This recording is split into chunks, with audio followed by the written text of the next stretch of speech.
This is very special to me to be talking to EFL teachers in Brazil because the very, very, very first lesson I ever taught in my CELTA, which is the teacher training course I took a very long time ago, I was a little bit nervous, of course, and my tutors said to me, "The class that you have to teach, don't worry, they are from Brazil." She said, "Brazilian students are the best. They're so engaging, dynamic. They will support you as a teacher." And those Brazilians in that very first class of mine really did. So I feel very honored to finally come to Brazil and meet EFL teachers. It's great to be here on this enormous stage. So hello, everybody over here.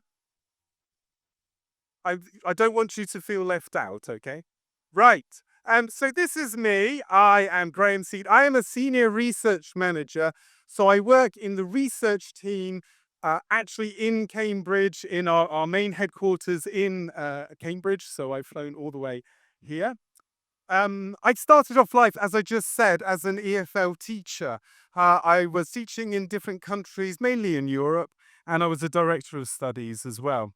And then I got a job working actually in several places. And then I did come to Cambridge, but I was interested in language assessment, in the design of actual language assessments, and in the delivery.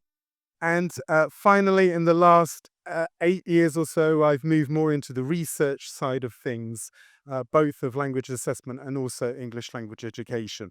So I hope today that the experience that I've had will be useful in communicating what I want to tell to you today.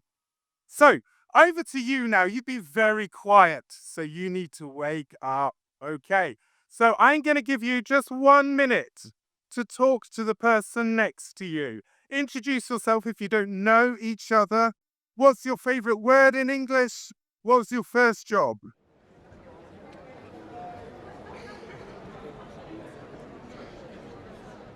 Okay, time to stop. How do you get 700 Brazilian people to stop talking? I don't know. Right. Okay. Stop. My favorite word is stop. Okay, guys, it's great for you to talk to each other. So what I'd like you to do as we go through my presentation today, but as we go through the other presentations as well, I really want you to think about how what we discussed today shape your teaching and the assessment practices that you are involved in. So everything we say, personalize it to you. Think about how might that impact what I do. Now, I want to start by telling you a little bit about my teaching. I already told you the very, very, very first lesson I taught. I had some different jobs in summer schools, and then I worked in Eastern Europe. This is me a very long time ago. You can see I was much younger, better looking in those days. And this is me in my first proper job in my classroom. And I love teaching. I love teaching, and we had a great time in the classroom. We learnt English together. It was very fun. I tried to make it engaging and interactive. And then we prepared for Cambridge exams, funnily enough. We prepared for B2 first. In those days, it was called FCE. So we spent a lot of time in the classroom teaching, and then we got ready for the Cambridge exams. And the problem was, it felt a little bit separated. It felt like over here I was teaching and having fun and engaging my students learning English. And then all the way over here, we had to prepare for the Cambridge tests and prepare for tests. And it felt like that gap was really big. So I thought, that doesn't quite follow. How do you bridge that gap which can feel very, very big. And that's what I want to talk to you about today. So firstly, I want to say is I think there are some core principles that unite learning and assessment, which bring them together to begin with.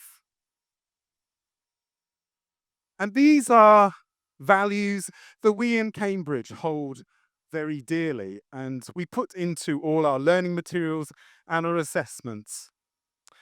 They are that learning should be communicative, learning should be relevant to the world, and that learning and assessment are a journey of improvement. So let's very quickly start by looking at those two. Firstly, communication. We believe that learning and assessment should be relevant to the real world. And I work in the research department. I don't want to be overly academic with you today, but both learning and assessment come from the same tradition of the communicative approach to language learning, which sort of originated in the 60s, 70s, really got going in the 80s and 90s. And that said, that grammar and vocabulary, yeah, that's okay, but what does it mean? Can you actually put that into real world use? And real world use actually isn't only about using language, it's more than that. And so in the 90s, in the early 2000s, we looked into authenticity. So, how authentic are you using authentic language in your classrooms? Are we using authentic language in our tests and assessments? And then also we thought about, well, language actually is a very social thing. So what social factors impact your use of language? And it's also a cognitive thing. You process the language that you use in your brain. So that plays a part. So the linguistic and the social and the cognitive. And if I try to summarize our approach, I would say this, that we in Cambridge, and I would argue that good quality learning and good quality assessment wants to facilitate an English learner's ability to communicate in authentic, real-world tasks, bearing in mind, of course, the social and the cognitive aspects of communication, as well as the linguistic. And how that's put into practice is often through the use of different skills. I'm sure you're all familiar with reading, writing, listening, and speaking, and often sometimes in speaking and even in writing too, we talk about production and interaction. So what I'm doing now is spoken production. I'm just speaking. You may be listening, you may not be. You may have fallen asleep already. Anybody asleep already? No? Good. Okay. And then spoken interaction is what I hope to do during the coffee break, when we talk together and when we converse. So what do you notice about language skills and competencies is that grammar and vocabulary is not listed there. Grammar and vocabulary, of course, are essential. We need grammar and vocabulary in order to listen and read and write and speak. But it's not fundamental in why we learn English and why we test English. So that's our first idea that unites learning and assessment. And then secondly, the idea of progress. Too many times I've heard around the world, oh, my English is not so good. But actually, I'm speaking to you and your English is pretty good, actually. And what they are thinking is, oh, my English is not native-like. It's not proficient. It's not up there. It's only here. And I really don't like people who say, oh, my English is not good, whereas actually their English is really good. Or even, it's better than my Portuguese. So, learning and assessment should be about a journey of improvement, getting better and better. At Cambridge, we use something called the CFR, the Common European Framework of Reference. Just put your hand up. Do you know about the CFR? Have you heard of that? Some people, yeah, okay, about maybe half a third. So the CFR is a framework, and maybe you've heard of these levels, yeah? Pre-A1, A1, A2, B1, B2, C1, and C2. So that's a system of levels that's internationally recognized. So if you say B1, you know your level of English or Portuguese or whatever language. It could be any language. The CFR does have European in its title, but it is used outside Europe as well. It originated in Europe. And in Cambridge, we put our learning materials and we put our assessments onto this framework so that we know what level our assessments are. And we can compare one assessment to the next because we know that a certain test here, B1 preliminary, is at B1 level, and B1 preliminary for schools is also at B1 level. It's a slightly different test because it's suited for schools, but it's still at the same level of English. It also enables you to have a sense of progression. You don't have to learn English, learn English, learn English until someday you reach this mythical status of very high proficiency, or even, and a term I don't like, native-like. That's not the point of learning a language. That's not the point of learning English. The point is to enjoy it, to use it, to make it relevant, and to gradually move up through those levels and demonstrate your ability. Now, the CFR document that you might not know is a very thick document which I've read many times, and it contains a number of descriptors. These are descriptions which tell you what a language learner can do at a particular level. So here's an example of overall written production. And you'll see these levels that I talked about going from pre-A1, A1 at the lowest level up to C2, the most proficient level. And there are some descriptive sentences which describe what a learner can do at that particular level. And these are really helpful because they could give you, as teachers, ideas of what sort of things a particular student should be able to do at a particular level. Here's another one. This is about informal discussion with friends. Okay, so when you're in a conversation, what should students be able to do at the different levels? So these can be really useful for teachers, and they're really useful for us at Cambridge because they help provide a framework for us, for our learning materials, and for our assessments. And so we would take a particular descriptor and then base our assessment task, in this case, or it could be a learning task, on what the CFR says. And that way we know that wherever you are in the world, everybody should have the same understanding of what B2 is. So that's two core principles, just in very brief. I could talk more about it, but I'm not going to. Principles that I believe unite learning and assessment already. So one, that we want to learn English in order to communicate, in order to use it in the real world. And secondly, that it's a journey. We want to show progression of how we develop. So the aim here is then, and that got me thinking, okay, so I have some principles which help me bridge that gap of learning and assessment already. How do we actually bring it together in the classroom? Here's a quote from a man called Andreas Schleicher. He's the Director for Education and Skills at OECD. And he said, I think one of the greatest mistakes perhaps that we have made in the history of education was to divorce learning from assessment. To put learning over there and then to put assessment in a box that you have to do, but you don't really want to do it, and you sort of do a separate lesson on getting ready for the test. But it's not proper learning, is it? But what if assessment wasn't all about grading, just giving grades and preparing your students for that particular test. What if assessment became an integrated part of how students learn, grow, and master language skills? And that's what I want and what many of the other speakers today will talk about. How can we change our mindsets to bring it closer together?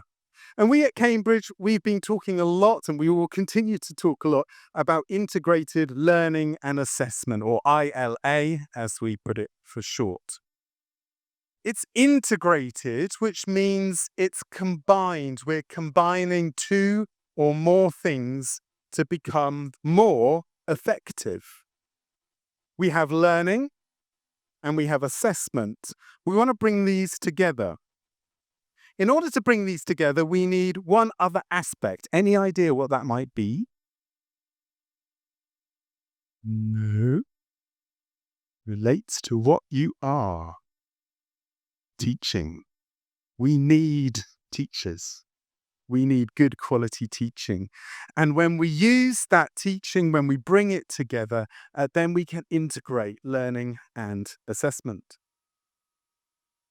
Here are a couple of quick quotes for you. Excellence in teaching is the single most powerful influence on achievement. The use of assessment to inform instruction, particularly at the classroom level, in many cases effectively doubles the speed of student learning. This was in a study that Dylan William did. So you see how important it is to bring these three things together. Learning and assessment together, but also it can only be done with the help of you, teachers. So, integrated learning and assessment. As I said, this is a big thing in Cambridge. We really value this a lot. We've recently written a paper about it. You can get it from our website. You can freely download this paper, and it draws on a lot of research that we and others have done across the last decade or more. So integrated learning and assessment is that assessment is not just about tests, but about any activity that gives us information about student learning. Integrating learning and assessment means combining teaching, learning, and assessment methods to plan, measure, and improve outcomes for learners. So it all comes together. It seamlessly brings together classroom assessment, classroom practice, and what you might call high-stakes assessment, so the proper Cambridge exam. All of that can be brought together in one ecosystem of learning and assessment.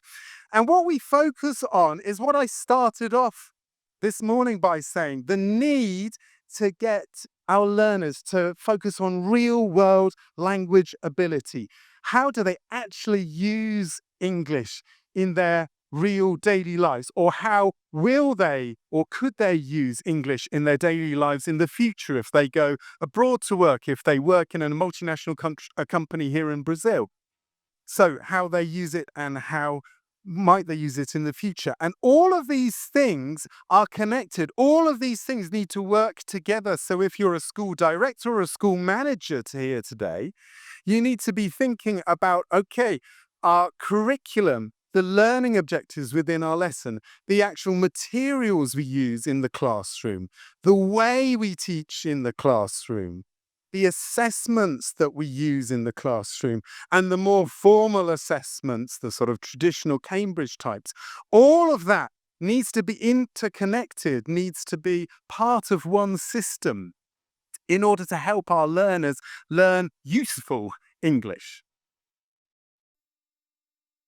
And so in our thinking that we did at Cambridge in terms of how we integrate learning and assessment, we came up with this idea of there are 4 pillars that we think it's useful for teachers and practitioners and directors of studies to think about how they integrate learning and assessment within their classrooms with their learners. And we're going to take each one of these in turn now and just have a quick look at each of these 4 pillars. So the first one is to do with learning objectives. Do you set objectives for your learners for every lesson? Do you have at least in mind what you want them to achieve? Setting learning objectives is the best strategy, or one of the best strategies, to boost student achievement.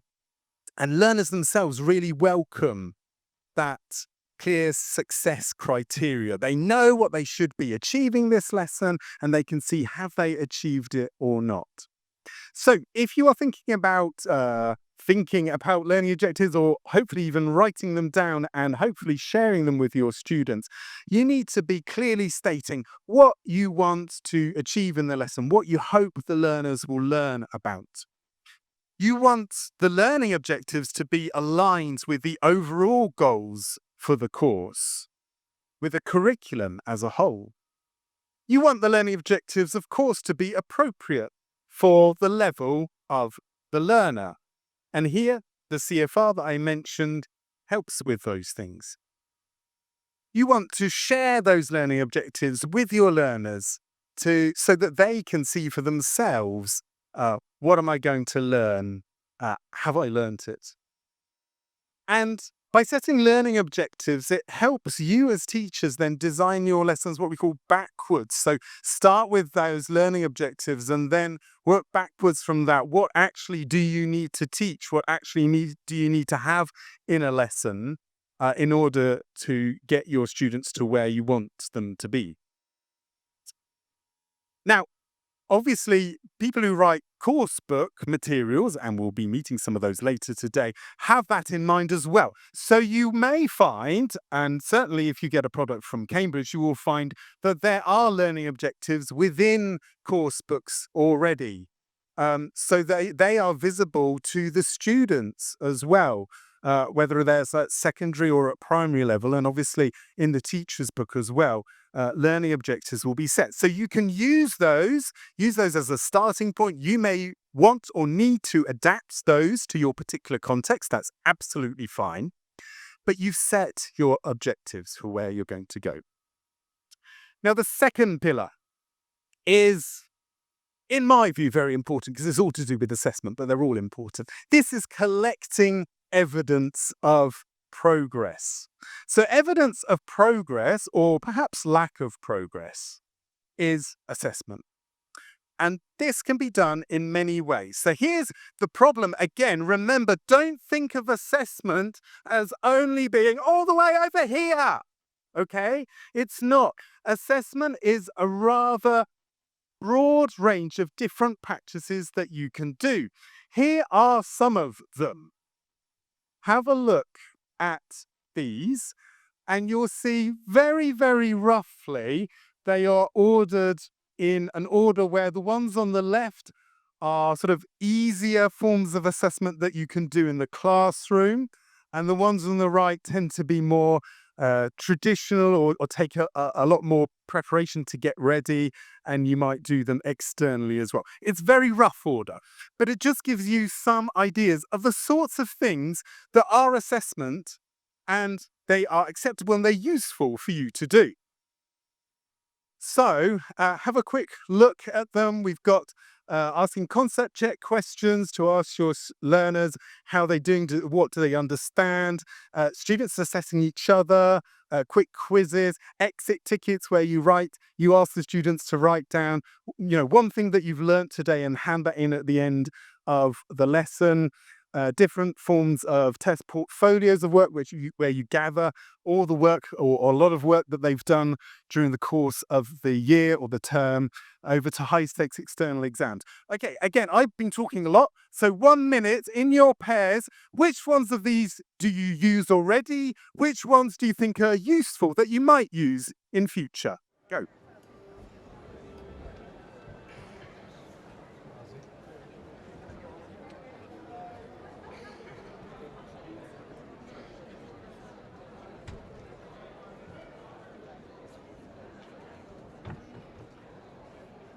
Okay, thank you. I'm going to have to stop you there, but I hope that just gives you a little idea of the fact that probably you are already doing some of these things in your lessons already. And it may give you a little bit of inspiration as to what you might do in your classes already. And remember that there's no one size fits all. So you will need to think about your learners, your particular learners, which ones are going to be more appropriate for them at a particular course, in particular point in the course. So in our products, obviously, we design our products with that in mind, that we want to collect evidence of progress in our course books, of course. So we have some sections in our course book where we use everything that we've put in the chapter so far in order to recycle that and to ask the teachers to monitor and see how well our learners are using that material. We value self-assessment. It's really great to get the learners to think for themselves, how am I doing? And then we have something called a test generator, which can generate a slightly more formal looking end of unit test. And then, of course, we have our external assessments that we do as well. Okay, so moving on now, the third pillar, we're nearly there, we've done two pillars. Third pillar is actionable feedback. So we've set our learning objectives, we have measured a sense of progress, and now we want to give feedback. And this is the main point of my talk, is that grades are not enough. Grades can be motivating sometimes. If you tell a student, you've got an A, then that's great, isn't it? Of course. But it doesn't really tell you much else. Apart from grade A is great, good. Okay, but what? So what? What's next? So actionable feedback is actually giving something useful to your learners as a result of the assessment that you've just carried out. And it makes it clear to the learners what they should do next. So essentially, it's a form of scaffolding. It helps the learners notice and think about their understanding of what they have been learning. So think about how you are going to give feedback to your learners. What is actually going to be useful for them? What can they actually action? What can they actually do as a result to improve their learning? This is very important. So as teachers, we need to be thinking, how do we incorporate that into our lessons? We should try and link it to the learning objectives that we've set. The actionable feedback shows why a student has performed well or not so well. So rather than just saying, yes, you've performed well, well, why? What made it so good? And what are the things that you can improve on next time? And as I said, it's actionable. So what are they actually going to do better next time to achieve the learning objectives? And think about when to give this feedback as well. It may be part of the lesson, it may be after the lesson, it may be a written feedback. So there's different ways that you can do this. So, for example, you may even get the students to give feedback to each other, and we encourage that as well. If you want to find out more, we have a Cambridge paper in English language learning specifically about giving feedback to language learners. That's available on our website, so you can Google Cambridge giving feedback to language learners. That will give you more ideas. Okay, and then finally then, number 4, our fourth pillar, is all about a tailored follow-up. So what happens next? What learning needs to come next? Do you need to go back to activities that you've already done before to recycle them? Or can you move on and go on to the next thing which builds on what they have just learned? Personalization is great, isn't it? Have you been in a class where you've had an activity that just fits that student or that group of students so perfectly, and they've responded really well to it? It's perhaps an obvious point, but try and personalize it to the learner or group of learners where possible. We know that that always is not possible, but personalize it by level, of course. You may need to differentiate in your classroom between the different levels by topic of interest, if that's possible. And of course, then reflect on you yourself as a teacher as well. What can I do better next time? What did I do well in that lesson? There are many ways of doing this, but I did just want to very quickly point out one useful tool that we have at Cambridge, which is called Write and Improve.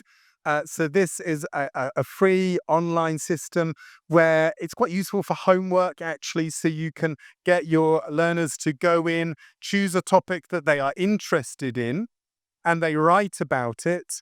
And then you click on submit or whatever it is, and it is an automated system that goes through, gives them a CFR level, gives them actionable feedback of what they can do better next time.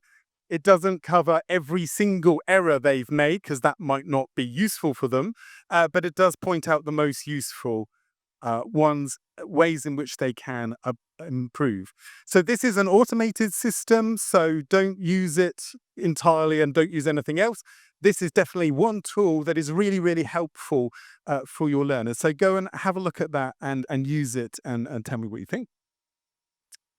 So there we go then, integrated learning and assessment and the 4 pillars of integrating learning and assessment that we have been putting forward to you. We want to support you as teachers in implementing integrated learning and assessment in your classes. As I said, we've got a research paper about it. We've just brought out a paper, the one in the middle here, which gives some more practical examples for teachers. And there is also a quiz that you can do at the back of the research paper. And the point of the quiz is just to go through and help you as teachers reflect on which of those 4 pillars am I doing well and which ones could I be doing better. And that's something I'm not going to get you to talk about it now, but I do want you to reflect on this throughout today and in the future. Which one of those 4 pillars could you as a teacher do more work on? I expect there will be some challenges that you may need support from other teachers, support from your bosses, your managers maybe, or I don't know what it might be. And therefore, do you have any ideas around how you could overcome those challenges? And obviously that's probably unique to you and your school. So think about that, talk with the other teachers in your school. And then to say, of course, that in all, just to reiterate the point that I started with, all our learning materials and assessments are built around this idea of integrated learning and assessment. Use the CFR so you have a clear understanding of what level it is at.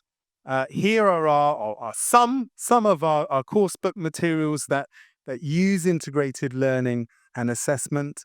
And of course, our more high stakes assessment, Cambridge English qualifications and LinguaSkill as some examples, are more high stakes, but they're still very much part of that ecosystem of learning and assessment. And I particularly did want to just point out our new digital exams for young learners at pre-A1 and A1 levels, so the very bottom, at the very start of their learning journey. And these are new digital exams, which I hope are fun and motivating for your younger learners to take part in. If you, like me, are a little bit geeky and want to find out about learning and assessment, as I said, we have these Cambridge papers for English language education. They are on lots of different topics. They're all freely available to download.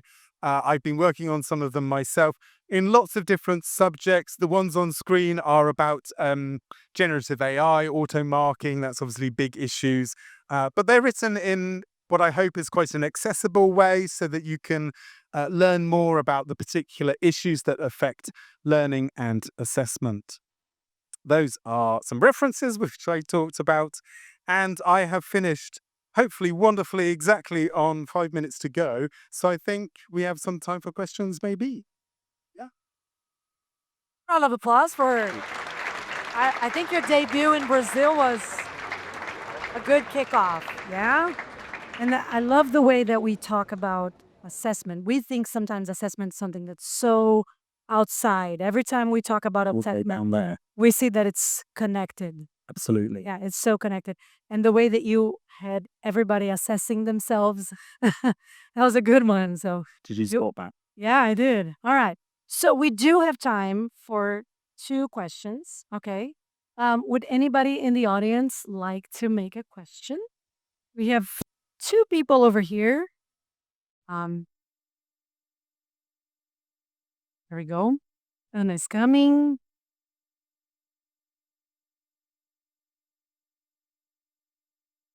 Hello, morning. My name is Sarah. I work as private teacher and I don't usually apply tests. I have a different type of assessment. One of you presented to us, and then I have a question because sometimes I struggle to give them an specific feedback as a document because I work with teenagers, and then the parents need something um to see. It's different when I talk to my students in classes. So, do you have some advice about it? What main informations do you think it's important to write down in this document, for example? So you're specifically talking about what parents want to know, okay? And that's a very useful thing to bear in mind because that may be slightly different to what the learners want to know, okay? And it is important to make that distinction as well, absolutely. So in my experience, I found that parents want to know an overall sense of achievement. How well are they doing? What can they do better to get to the next point up? Okay, it may be different for you, but generally that's what I found. So I think using some of the assessment tools, maybe the slightly more formal ones that you give in class, an end of progress test, end of unit test, where they do reading, listening, writing, speaking, make sure you cover all of those skills and to collate information from that as a tool and then use that in your written document to the parents. Obviously, you want to use your other experience as well. But I generally, in my experience, yeah, the parents want something specific. Are they doing okay? And what then should they be doing? Are there tools at home, such as Write and Improve, that they can be using to continue to improve their English at home? So what they can be doing at home. So those sorts of ideas. So absolutely. Carry on giving feedback to the learners in class, definitely. But do think about parents as another form of stakeholder that you need to report to as well. I can go on and on and on and on, but I'm going to stop. Thank you. Thank you, Sarah, for your question. We have time for one more question. Do we have someone on this side? So we have balance. Rebecca? Someone has a microphone. Okay. Hello. I've been teaching for. Where are? Sorry. There you go. We're trying. I've been teaching English for 3 years now, and I'm curious to know, what type of assessment do you, in your experience, find that is better for certain age groups? Because I feel like it varies a lot. Yeah. Okay. So which age groups do you teach with? Well, at our school, we teach from, I guess, from 3 to 80. So it's Okay. a big. So the real range, isn't it? So I find that Yeah. it's a different learning experience at each. Yeah, absolutely. So that goes back to the point about tailored feedback, doesn't it? So you have different age groups, and different age groups may respond differently to how you present that feedback. So, for example, and maybe this is an obvious point, with younger learners, you really, really, really want to motivate them, not focus on what they've done wrong at all, really just engage with them. You did that so well. Yes, that's great. So that sort of real positive achievement. What I find with teenagers, for example, is that they need a lot of motivation. They need Yes. assessment that really engages them where they're at. So giving them, I don't know, for example, a choice of topics that they can write about, so they can pick the one that focuses on them the best. That may work. And with older learners with adults, I think they also respond to that as well. But you can be a little more critical, maybe. They often accept that, they often want to know their mistakes more. I think the danger there is to only focus on mistakes. For learners who say, show me all my errors, that's not the point. Yes, of course, you want them to improve, but not only by pointing out every single error that they make. So you're absolutely right. You need to think about the age groups that you're teaching, how they are going to respond best to the form of assessment that you're giving them. Again, sorry, very short answer. Thank You can grab him at the break later and he can expand on that. Thank you, Graham. Round of Thank applause. you very much. Thank you very much. I'll take that. And that too. Thank you.